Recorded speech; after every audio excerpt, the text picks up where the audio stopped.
Hola, ¿qué tal? Soy el pastor Eduardo Lara de la Iglesia Nueva Esperanza aquí en Creswell, Oregon, y me gustaría invitarte a tener un tiempo especial de adoración, tiempo para conectarte con Dios.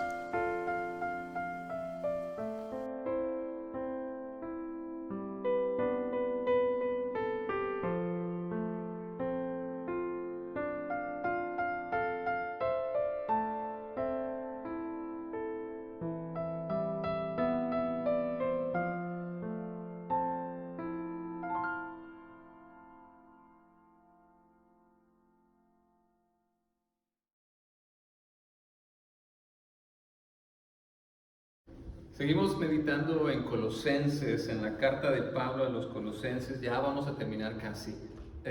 Y al final de Colosenses vemos esto que vamos a meditar. Y yo he estado meditando en unas... ahora que empezaron los Juegos Olímpicos, saben que ya empezaron los Juegos Olímpicos de invierno. Y algo que me llama a mí la atención de esta celebración a la disciplina deportiva es la tradición olímpica de llevar y encender el fuego olímpico, la antorcha olímpica. Fíjese que la tradición es que el fuego, la llama de Olimpo, se encienda en Olimpia y de ahí se vaya a Atenas para los Juegos. Pero ahora en los Juegos contemporáneos, en los Juegos modernos, pues sí, se enciende ahí en Olimpia, se va a Atenas y de ahí se va a la ciudad sede. Y en esta travesía pasa por muchas manos diferentes de diferentes deportistas, de personas importantes para el deporte, y pasa por diferentes lugares. A veces hasta se hacen recorridos especiales, como en Atenas, cuando fue otra vez los Juegos, ahí en Atenas, los Juegos Olímpicos en el 2004, se hizo un recorrido por todos los continentes, que es el símbolo de los aros. Los tres aros de arriba y los dos de abajo simbolizan a los continentes del mundo. Entonces se hizo un recorrido por un país o varios países de cada continente y las sedes anteriores. Otro recorrido interesante fue el que se hizo en México, cuando se celebraron las Olimpiadas en el 68, en 1968. La antorcha, ¿saben lo que hizo? Después de ir de Olimpia a Atenas, agarró la ruta de Cristóbal Colón. Entonces, como un símbolo de la unidad de los dos mundos, el antiguo y el nuevo, la antorcha recorrió, fíjese nada más cuánto, 13.620 kilómetros, y pasó por las manos de 2.778 portadores. El total de kilómetros recorridos fueron 11.000 por vía marítima. Entonces la antorcha pasó por Grecia, por Italia, por España, por Salvador, por Bahamas y por varios estados de la República Mexicana, hasta que llegó al Estadio Olímpico Universitario. Y esto de la llama olímpica es un gran reconocimiento, que te llamen para participar como portador de la antorcha olímpica, pero también es una gran responsabilidad llevar el fuego olímpico, este fuego que solo puede ser encendido por los rayos del sol. No puede agarrar un encendedor y encender el fuego olímpico, tiene que ser encendido por los rayos del sol de Olimpia. Y entonces ellos llevan ese fuego, llevarlo, y que este fuego representa la salvación. Viene de la tradición, de la mitología, de que este fuego fue robado de los dioses por Prometeo y fue llevado a los hombres para ayudarles no solamente a cocinar y a mantenerse calientitos, sino también a avanzar cultural y técnicamente. Toda esta esperanza, ilusión representa este fuego, es una carga grande que llevan los antorchistas. Vaya responsabilidad. Y el recorrido pues es algo nuevo, porque antes los juegos eran ahí, entonces no había que hacer mucho ese recorrido. Pero para mí lo importante es cómo la responsabilidad se comparte con diferentes personas. Cada persona hace su pequeña contribución para avanzar todos estos kilómetros para llevar el fuego a las ciudades sede. Y entonces yo me pongo a pensar, como cristianos, cómo nosotros tenemos este fuego, pero el fuego del Espíritu Santo que llevamos cada uno de nosotros, y esta luz del mundo que es Jesucristo, que puede alumbrar cualquier oscuridad. Es un trabajo hermoso, el Evangelio de Dios, llevarlo como una antorcha. Pero esto también se hace en conjunto para poder cumplir esta gran tarea que viene de parte de Dios. Por eso un gran logro se hace alcanzable cuando se comparte la carga de trabajo, cuando se distribuye la responsabilidad. No es lo mismo que uno lleve la antorcha 13,000 kilómetros a que 2,226 deportistas lleven la antorcha. Se divide el trabajo, se hace más plausible, se hace más posible. Lo mismo también funciona en la familia. Cada quien tiene que hacer su parte en la familia, en la iglesia, en la comunidad. El trabajo se hace mejor en conjunto y se logra mucho más. Y yo creo que eso es lo que nos está invitando Pablo en esta carta a los Colosenses. Dice Colosenses capítulo 4, versos del 2 al 6. Dice: dedíquense a la oración, perseveren en ella con agradecimiento y al mismo tiempo intercedan por nosotros a fin de que Dios nos abra las puertas para proclamar la palabra, el misterio de Cristo por el cual estoy preso. Oren para que yo lo anuncie con claridad cómo debo hacerlo.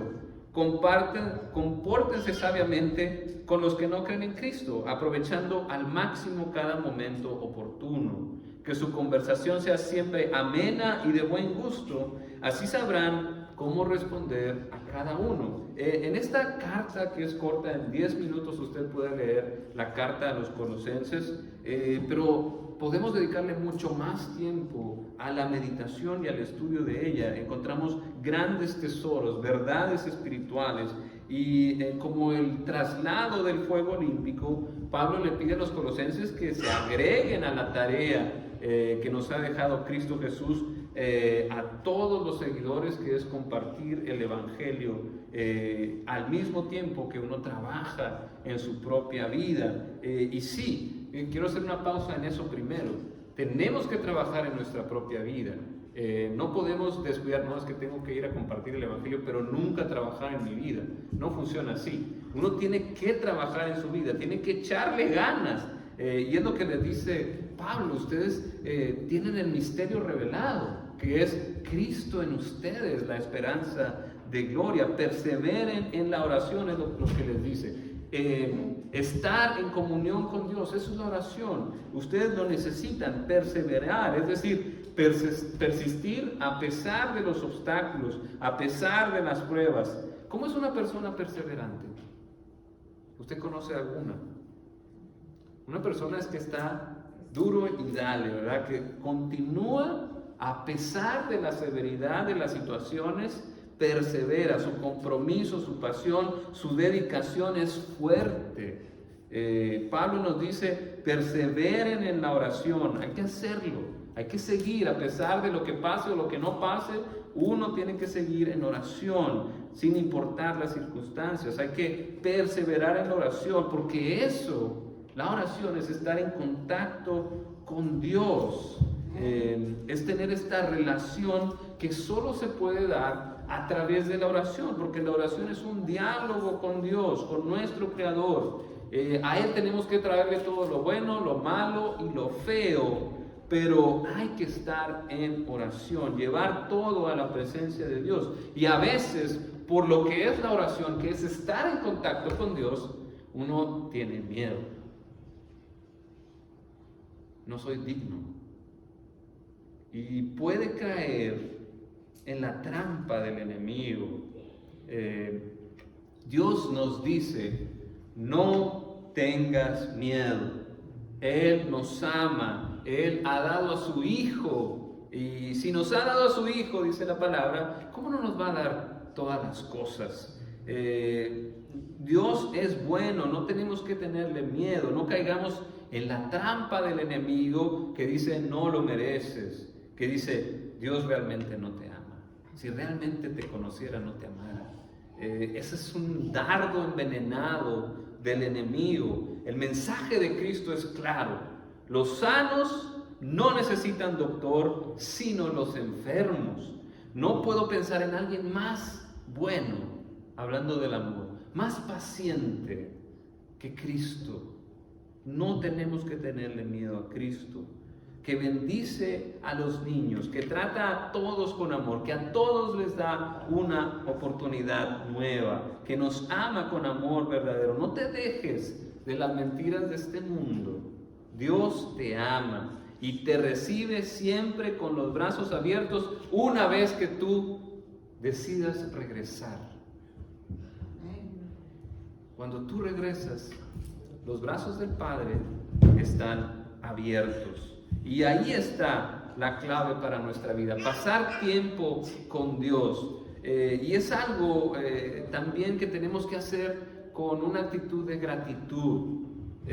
No puede ser que no estés agradecido con Dios. De Él viene toda buena dádiva y todo don perfecto. ¿Qué es esto? Todo buen regalo que tienes viene de Dios. Y todo beneficio perfecto viene de Dios. Eso es lo que dice Santiago 1:17.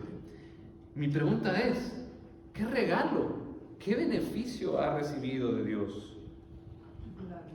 A veces lo damos por sentado o se nos olvida todo lo bueno que es Dios, todo lo bueno que nos da y nos ha dado. Y Pablo dice, por favor, seamos agradecidos. No podemos ser ingratos con Dios. Tenemos por lo menos, a lo menos la creación, el sol que sale sobre buenos y sobre malos. Tenemos que ser agradecidos por la vida que nos da, por nuestro cuerpo, aunque sí se va deteriorando con la edad. Pero al fin y al cabo, Dios te ha dado un espacio para que puedas disfrutar física, mental y espiritualmente. Nuestra vida, nuestra familia, nuestros amigos, nuestras habilidades de sentir, de vivir y sobre todo la salvación en Cristo. El poder tener perdón de tus pecados. Y la promesa de vida eterna, la vida eterna, sacarnos de la oscuridad, de la idolatría, a la luz, a una clara guía para la vida, a la adoración que te va a hacer bien, que es la adoración a Dios, honrar a quien realmente merece nuestra adoración, que va a juzgar a los vivos y a los muertos, pero que se ha identificado con nosotros en Cristo, sabe lo que sentimos, sabe cómo somos. Nuestra adoración nos va a dar verdadero propósito y nos va a dar vida. Pablo nos dice, seamos agradecidos, perseveremos en la oración por nuestra vida en Cristo, trabajemos en nuestra vida cristiana, que es nuestra esperanza de gloria, y hagámoslo con gratitud. Ese es el primer paso para participar en este honor de llevar la llama del Evangelio. Y nosotros tenemos que responder primero trabajando en nuestra vida. ¿Cómo voy a llevar el Evangelio? Trabajando en mi vida, que la gente vea, oye, esta persona es distinta, algo tiene. ¿Y qué tienes? La llama del Espíritu Santo. Pero esa no es la única manera. Podemos participar solo basándome en este versículo. Hay muchas maneras, pero en este versículo nos dice que podemos llevar esta antorcha, esta esperanza de gloria, este misterio, revelar este misterio de Cristo, un tramo para contribuir a la misión de Dios. Podemos hacerlo al mismo tiempo. Fíjese bien. Al mismo tiempo que trabajamos en nuestra propia vida, podemos trabajar en la misión cristiana de otras, por lo menos dos maneras. No solo se trata de mi, no. Dios nos saca de nuestro egoísmo y nos invita a su misión de amor, de la cual tú y yo somos parte. Eso es hermoso. Dios nos invita. Pero bueno, yo digo que hay otras dos maneras al mismo tiempo que uno trabaja en su vida, porque uno dice, no, es que primero voy a trabajar en mi vida y ahí los dejo. No, al mismo tiempo que usted trabaja en su vida, puede trabajar para el Evangelio de otra manera. Dice intercedan por nosotros, a fin de que Dios nos abra las puertas para proclamar la palabra, el misterio de Cristo por el cual estoy preso. Oren para que yo lo anuncie con claridad como debo hacerlo. Una manera que lo hacemos es intercediendo por los demás. Interceder por los otros cristianos, por los otros misioneros, por nuestros hermanos y hermanas que también tienen la tarea, como nosotros, de compartir el Evangelio. Y Pablo lo hace de la propia experiencia. Él vivió en carne propia cómo intercedieron por él. Y lo vemos en las historias de la Biblia, en Hechos. Los hermanos estaban orando por los apóstoles que estaban en la cárcel. Y vino un ángel y los rescató y le tocaron a la puerta y ni siquiera creían que ya habían sido liberados. Pero ellos estaban intercediendo para que los ayudara a los hermanos. Y podemos ver otros ejemplos en la Biblia, como Esther, que les dice al pueblo: ¿saben qué? Voy a ir a hablar con el rey, aunque me pueda matar. Yo voy a arriesgar mi vida, porque yo quiero adorar a Dios.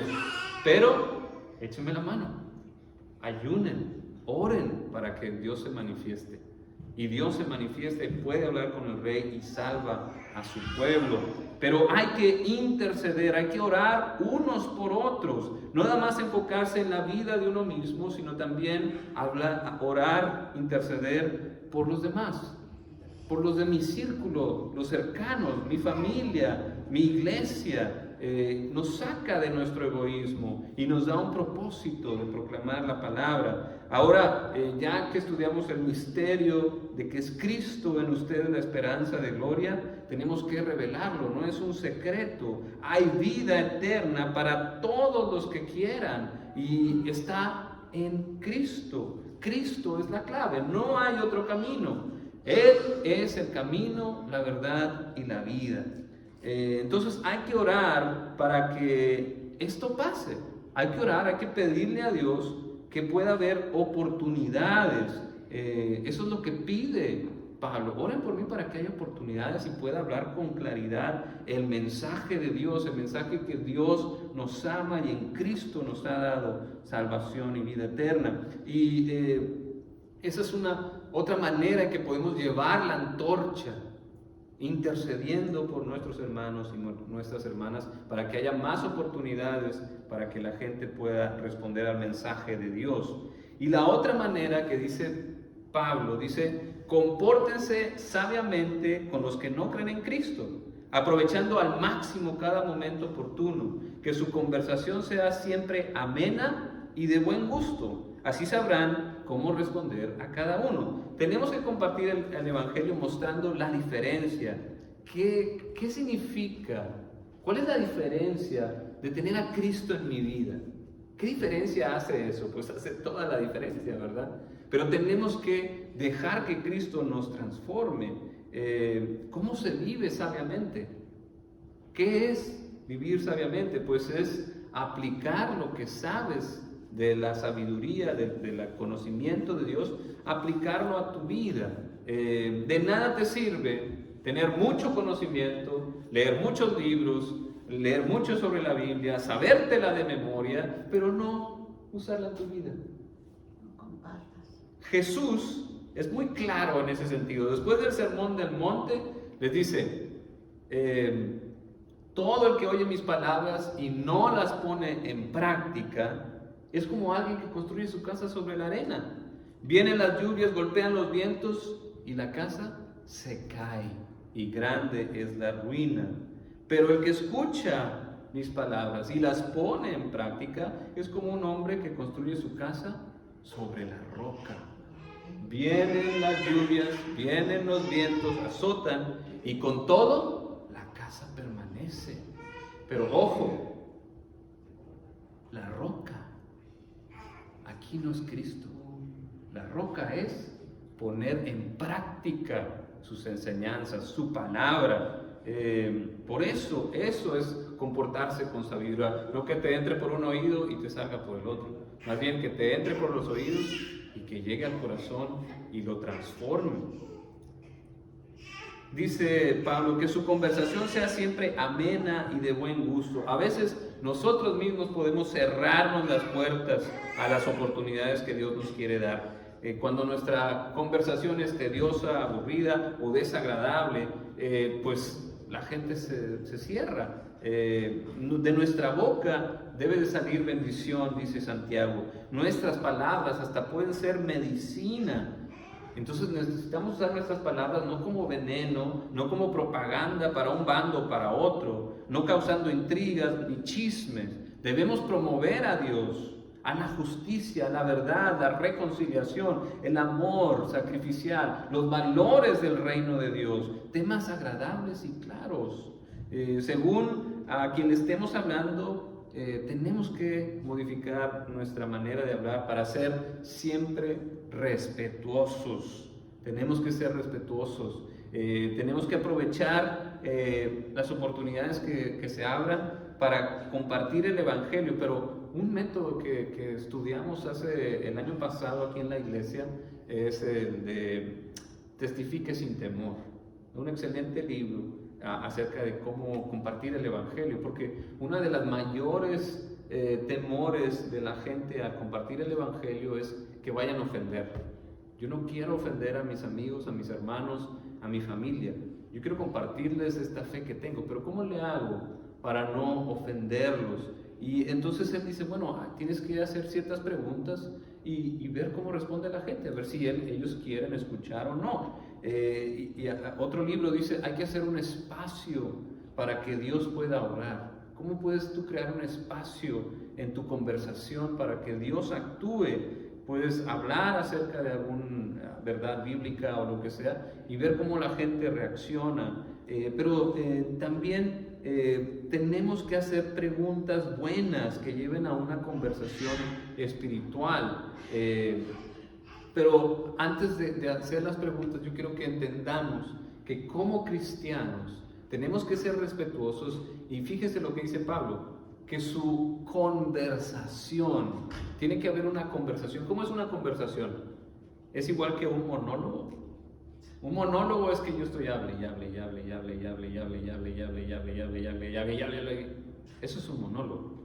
Y una conversación, yo hablo y yo escucho. Es de los dos lados.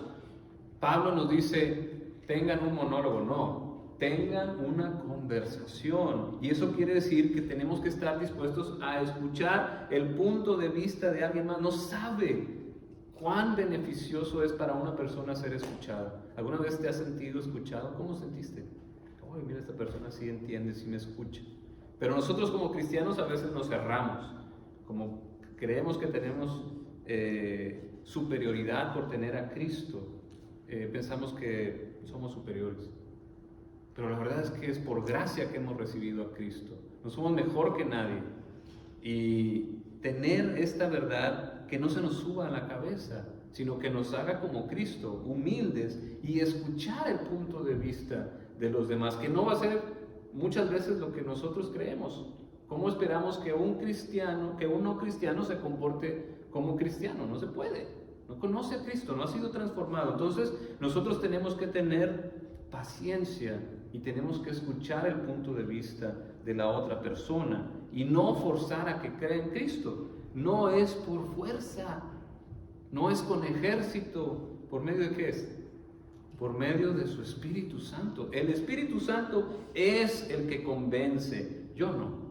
Yo puedo conversar, yo puedo tener una plática amena, puedo tratar de no ofender a la gente, pero el que convence es Dios. Pero mi tarea sí, mi manera de llevar la antorcha del Evangelio es haciendo conversaciones amenas, espirituales, sin ofender. Y una manera que podemos no ofender a la gente es ser respetuosos, escuchar, pero también hacer preguntas interesantes que a lo mejor pueden inquietar a la otra persona, como por ejemplo decir, oye, ¿tú tienes alguna creencia espiritual?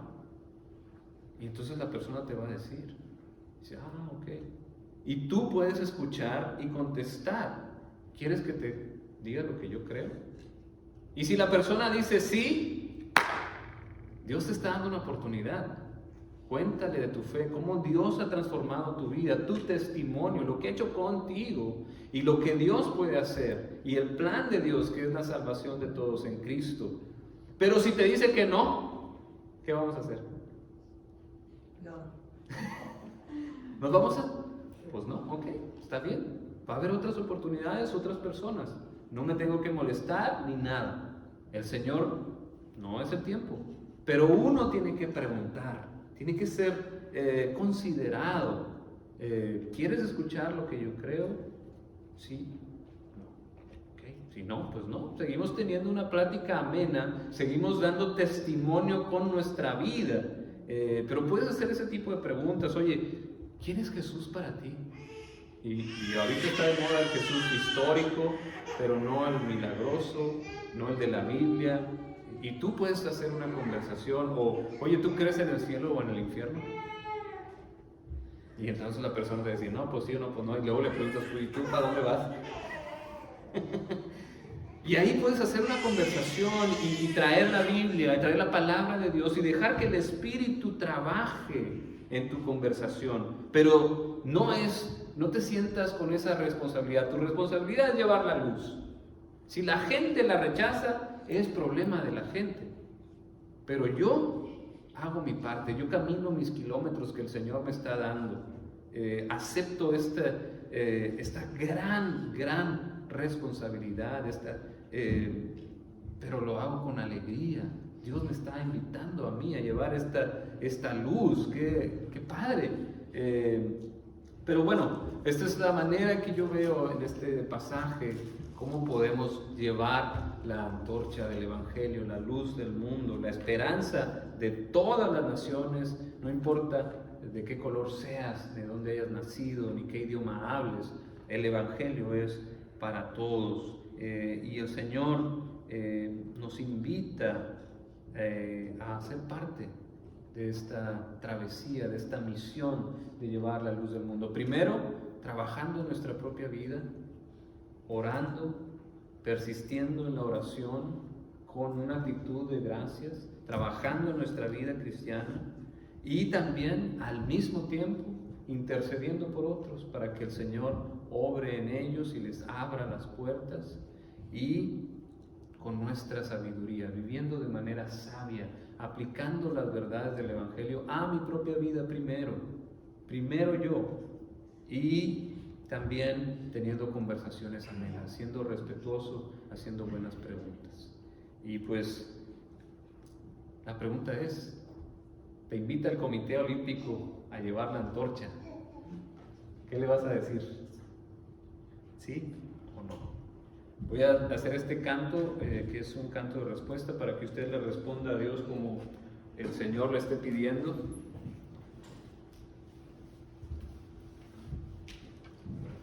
Dice, ¿quién va a amar si no amo yo?